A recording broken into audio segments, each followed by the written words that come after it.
श्रोते हो नमस्कार. कर साक्षरता या विशेष कार्यक्रम मालिकेमध्ये आपल्या सगळ्यांचं मनपूर्वक स्वागत. या मालिकेच्या माध्यमातून आपण पुढच्या 5 एपिसोडमध्ये म्हणजे पुढच्या 5 भागामध्ये आजपासून आपण जाणून घेणार आहोत की कर साक्षरता म्हणजे नेमकं काय. आपण जो इन्कम टॅक्स असतो किंवा वेगवेगळे कर शासनाचे असतात, मुख्यतः इन्कम टॅक्स, आता 31 जुलै ही शासनानं आपल्याला इन्कम टॅक्स भरण्यासाठीची मुदत म्हणजे जी तारीख दिलेली आहे त्या तारखेपर्यंत आपल्या सगळ्यांना किंवा ज्यांना इन्कम टॅक्स असतो त्यांनी तो भरायचा असतो. तो भरणं का गरजेचं आहे, त्याचं काय महत्व आहे किंवा आगामी आर्थिक वर्षामध्ये त्या आपल्या या इन्कम टॅक्स भरण्याचा काय फायदा होतो, ह्या सगळ्या कन्सेप्ट पुढच्या या 5 भागांमध्ये आपण जाणून घेणार आहोत. आपण या माहितीसाठी आपल्या स्टुडिओमध्ये आमंत्रित केलंय फायनान्शियल गुरु अभिषेक मालपाणी यांना. मालपाणी सर, आपलं कार्यक्रमात स्वागत. थँक्यू. धन्यवाद सर. श्रोते हो, अभिषेक मालपाणी हे सनदी लेखापाल आहेत, अर्थात सीए आहेत आणि या क्षेत्रामध्ये गेल्या 11 वर्षांपासून ते या क्षेत्रामध्ये कार्यरत आहेत. अभिषेक मालपाणी सर, पहिला प्रश्न कार्यक्रमातला तुम्हाला, जसं मी आता म्हणालो 31 जुलै या तारखेपर्यंत आपल्याला आपला कर भरणा करायचा, इन्कम टॅक्स भरायचा आहे. तर इन्कम टॅक्स म्हणजे नेमकं काय असतं, या कन्सेप्ट बद्दल आपल्या सगळ्यांना काय सांगाल आपण? आजच्या घडीला आयकर, इन्कम टॅक्स हा फार जास्त महत्वाचा झालेला विषय आहे. कारण तुम्ही पाहतात का जो गव्हर्नमेंट आहे त्यांनी प्रत्येक गोष्ट डिजिटली लिंक केलेली आहे. बरोबर. ज्या प्रकारे आधार लिंक केलेलं आहे तुमच्या बँक अकाउंट सोबत, कोणती तुम्ही सबसिडी घेताय, पॅन लिंकिंग केलेलं आहे तुम्ही जेव्हा काही प्रॉपर्टी परचेस करतात, सेल करतात, याची पूर्ण माहिती गव्हर्नमेंटला येते. बरोबर. तुम्ही बाहेरही कोणत्या आउट ऑफ इंडिया जाताय फिरण्यासाठी किंवा काही कार परचेस करताय, याची पण माहिती गव्हर्नमेंटला जाते. आणि जर ही माहिती आपण इन्कम टॅक्स रिटर्नद्वारा गव्हर्नमेंटला सबमिट नाही केली आणि आपण टॅक्स नाही पे केला तर आपल्याला गव्हर्नमेंटकडून नोटीस येऊ शकते. बरोबर. का तुम्ही इन्कम टॅक्स का नाही पे केलेला आहे. तर याची जी सर्व माहिती आहे आपण हे इन्कम टॅक्स रिटर्नद्वारा आपण गव्हर्नमेंटला सबमिट करतो. आणि याची ही जी डेट आहे ही लास्ट डेट आहे 31 जुलै 2023. ही जी डेट आहे हे आर्थिक वर्ष 22-23 साठी आहे. बरोबर. आर्थिक वर्ष 22-23 म्हणजे एप्रिल 2022 ते 31 मार्च 2023. तर याच्यात आपण जी काही आर्थिक उलाढाल केलेली आहे त्याला आपण इन्कम टॅक्स रिटर्नच्या द्वारे आपण गव्हर्नमेंटला सबमिट करतो. बरं. मालपाणी सर, मग आयटीआर म्हणजे इन्कम टॅक्स रिटर्न असतो हा कुणाला भरावा लागतो किंवा कोण भरू शकतो? इन्कम टॅक्स रिटर्न हा जो आहे हे एकतर प्रत्येक व्यक्ती, कोणती भागीदारी संस्था किंवा LLP किंवा कंपनी किंवा कॉपरेटिव्ह सोसायटी यांना भरावा लागतो.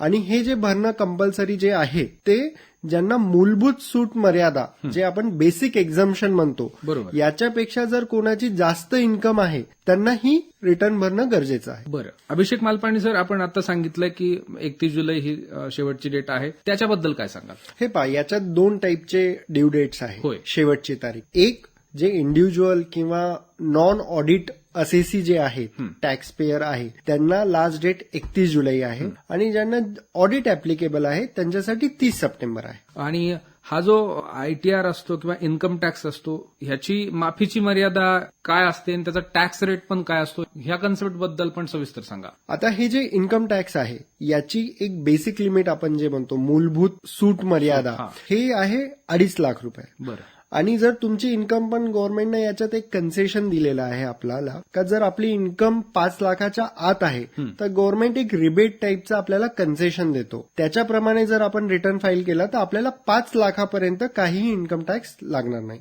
आणि याच्यात आपण पाहिलं तर सध्या देशात 2 कर प्रणाली आहे. एक आहे ओल्ड टॅक्स रिजिम आणि एक आहे न्यू टॅक्स रिजिम, ज्याला नवीन कर प्रणाली म्हणतो.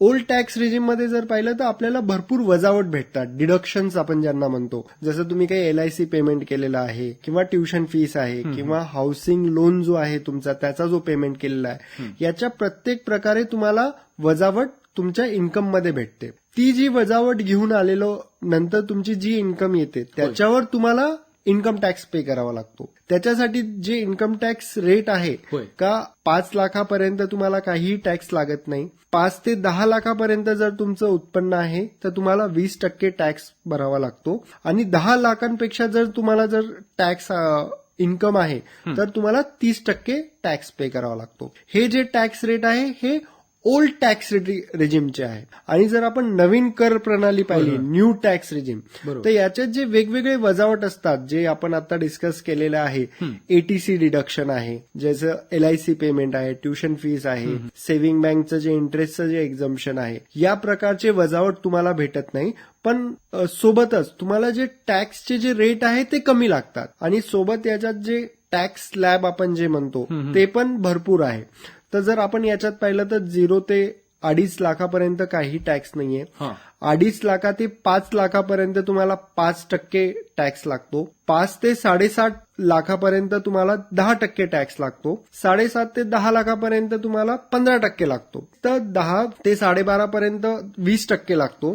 12.5 ते 15 लाखापर्यंत 25% लागतो आणि 15 लाखाच्या वरती तुम्हाला 30% लागतो. मग तुम्हाला त्याच्यावर जो सेस आहे, सरचार्ज आहे, तो वेगळा राहणार आहे. पण जो बेसिक टॅक्स रेट आहे तो 30% आहे. पण जर आपण पाहिलं का या करदात्यांना जुन्या प्रणालीमध्ये जे वेगवेगळे डिडक्शन आहे हे भेटतात, त्याच्या प्रकारे त्यांची इन्कमची सेव्हिंग होते आणि या प्रकारच्या सवलती नवीन कर प्रणालीमध्ये नाहीये. त्यामुळे फारच कमी लोकांना हा नवीन कर प्रणाली स्वीकारलेली आहे. तर याच्यासाठी तुम्हाला काय करावं लागेल, जेही तुमचे आर्थिक सल्लागार आहे यांच्याकडे जाऊन तुम्हाला एकदा पाहावं लागेल कोणती कर प्रणाली तुम्हाला चांगली सुटेबल आहे. बरोबर आहे. त्याच्यानंतरच तुम्ही निर्णय घ्यायला पाहिजे आणि त्या प्रकारे तुम्ही टॅक्स पे करायला पाहिजे. निश्चितच अतिशय महत्वाची माहिती आजच्या या कार्यक्रमातून आपल्या श्रोत्यांना आपण देतो आहोत. श्रोते हो, आपण बातचीत करतोय फायनान्शियल गुरु अभिषेक मालपानी यांच्याशी. ते सनदी लेखापाल आहेत आणि टॅक्स संदर्भातली माहिती आजच्या कार्यक्रमातून आपल्याला देत आहेत. मालपानी सर, आपण त्या मर्यादेमध्ये टॅक्स स्लॅबबद्दल आपण बोललात, पण अशीही काही व्यक्ती किंवा असेही काही लोक आपल्या समाजात आहेत ज्यांचं उत्पन्न हे कर जी मर्यादा आहे त्याच्यामध्येच आहे. तर मग अशा लोकांना इन्कम टॅक्स भरण्याची गरज आहे का? त्यांनी का भरलं पाहिजे किंवा भरलं नाही पाहिजे का? काय सल्ला देणार आपण? हे पहा, जर आपण 2.5 लाखाच्या पर्यंत जर कोणाची इन्कम आहे, आय आहे, तर कायद्याप्रमाणे तुम्हाला रिटर्न भरण्याची काही गरज नाहीये.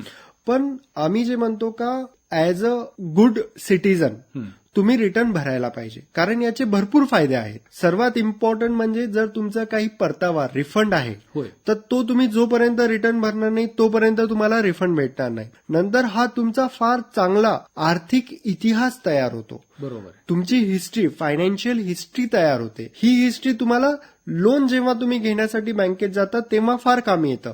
आता आम्ही भरपूरदा पाहतो, आमच्याकडे भरपूर लोक येतात, सर आम्हाला एक छोटा व्यवसाय चालू करायचा आहे, एक 2 लाखाचा आम्हाला लोन घ्यायचं आहे. आम्ही बँकेत गेलेलो आहोत, पण त्यांनी सांगितलं का तुम्हाला लोन भेटणार नाही कारण तुम्ही काही रिटर्नच भरलेलं नाहीये.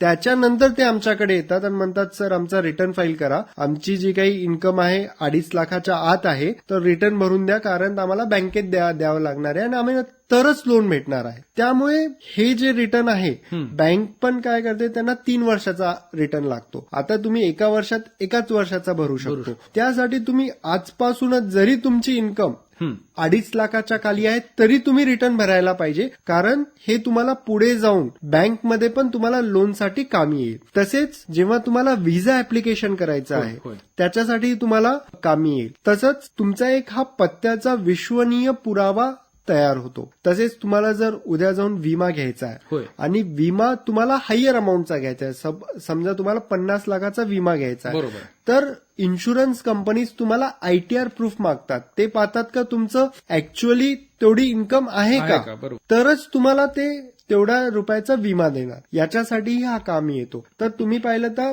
जवळपास प्रत्येक गोष्टीत जिथे तुम्ही आर्थिक उलाढाल करतात तिथे हा ITR आज ना उद्या तुम्हाला कामीच येणार आहे. एका वर्षात एकदाच भरू शकतात. त्यामुळे ही जी ड्यू डेट आहे 31 तारीख, याच्या अगोदर तुम्ही रिटर्न भरायला पाहिजे. बरं श्रोते हो, आजच्या कार्यक्रमात आपण इथंच थांबतोय. उद्या पुन्हा भेटूयात आपल्या कर साक्षरता या कार्यक्रमात.